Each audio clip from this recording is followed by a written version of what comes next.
கிறிஸ்துவுக்குள் பிரியமான சகோதரனே சகோதரியே, அதனால் ஆலோசனை பகுதியாக அமெரிக்காவை சேர்ந்த இந்த இராணுவ வீரர்கள் ஜப்பானுக்குள்ள போய் போர் போகிறதுக்காக போகிறாங்க. அப்படி போகும்போது ஏற்கனவே ஜப்பான் அமெரிக்கா மேலே கடும் கோபமாக இருக்குது. அப்படியா அவன் என்ன பண்ணுறாங்க, அந்த இராணுவத்தில் இந்த ஜப்பான் படைகள் எல்லாம் அமெரிக்கா படையை சூழ்ந்துக்கிறாங்க. சூழ்ந்து இருக்கும்போது அப்போ என்ன பண்ணுறாங்க, எல்லாம் ஓடிடுறாங்க. ஒரு ஒரு சோல்ஜர் மட்டும் என்ன பண்ணுறாங்க, அந்த இராணுவ வீரர் மட்டும் மாட்டிக்கிறான். அப்படியே இந்த வனாந்திரமாக ஒரு பகுதியில் ஓடுறான். ஒன்று அவனை மறைகிறதுக்கு எந்த ஒரு இடமும் இல்லை. அந்த இடம் எதுவுமே இல்லாதனால என்ன பண்ணுறான், ஐயோ நம்ம இனிமேல் அவ்வளோதான் அப்படின்னு சொல்லி ஓடலாம். ஆனாலும் அந்த இராணுவ வீரர், ஜப்பான் இராணுவ வீரர் வந்து விடாத அதை துரத்தி கொண்டே போகிறாங்க. அப்படி போகும்போது அப்போ என்ன பண்ணுறான், அந்த இடத்துல ஒரு சின்ன குகை மாரி இருக்கு. அந்த குகைக்குள்ள என்ன பண்ணுறான், அந்த அமெரிக்கா வீரன் என்ன பண்ணுறான், இராணுவ வீரன் போய் ஒளிந்து கொள்றான். அது ஒளிந்து கொண்டு என்ன பண்ணுறான், ஆண்டவரே எசப்பா என்னை மாத்திரம் இந்த பெரிய ஒரு ஆபத்துலேருந்து என்னை காப்பாற்றுங்க எசப்பா அப்படின்னு சொல்லி அவன் கண்ணீரோடு ஜெபிக்கிறான்.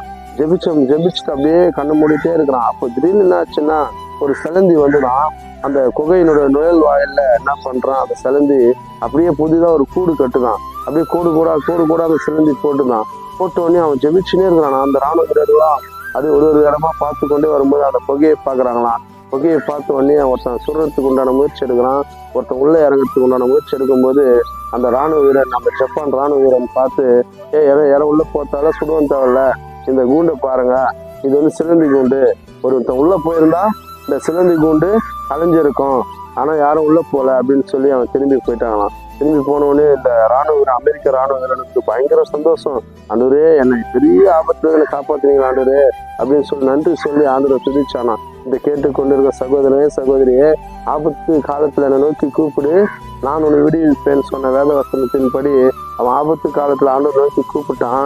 ஆண்டவர் உடனே ஒரு சிலந்திக்கு கட்டளை இட்டு அந்த சிலந்தி வந்து புதிதாக ஒரு கூடு கட்டி அவன் உயிரை காப்பாற்றுறது போல இன்றைக்கு நாம் கூட ஆபத்து நேரத்துல நாம் என்ன பண்றோம், சோர்ந்து போயிட்டு அநேக வேலைகள்ல நாம் பலவீனமா ஆயிடுறோம். அநேக நேரங்கள்ல நாம் கைவிடப்பட்ட சூழ்நிலை நாம் இருக்கிறோம்.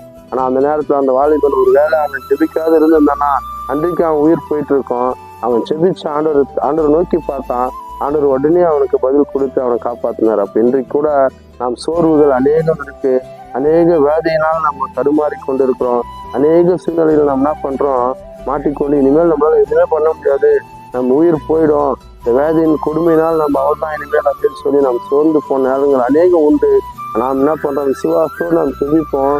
கட்டாயம் அந்த வாலிபனுக்கு ஆண்டவர் உதவி செய்தது போல இன்றைக்கு உங்களுக்கும் உதவி செய்ய ஒரு வல்லவரா இருக்கார். அவர் நேற்றும் இன்றும் என்றும் மாறாவதா இருக்கிற தேவனா இருக்கார். அப்ப நாம் என்ன பண்ணா, விசுவாசத்தோட ஆண்டவரை நோக்கி நாம் ஜெபிக்கும் போது அந்த ஜெபத்தை ஆண்டவர் கேட்டு பதில் கொடுப்பாருன்னு விசுவாசிக்கலாம். கர்த்தர் உங்களை என்னை ஆசீர்வதிப்பாராக. ஆமென். அல்லேலூயா.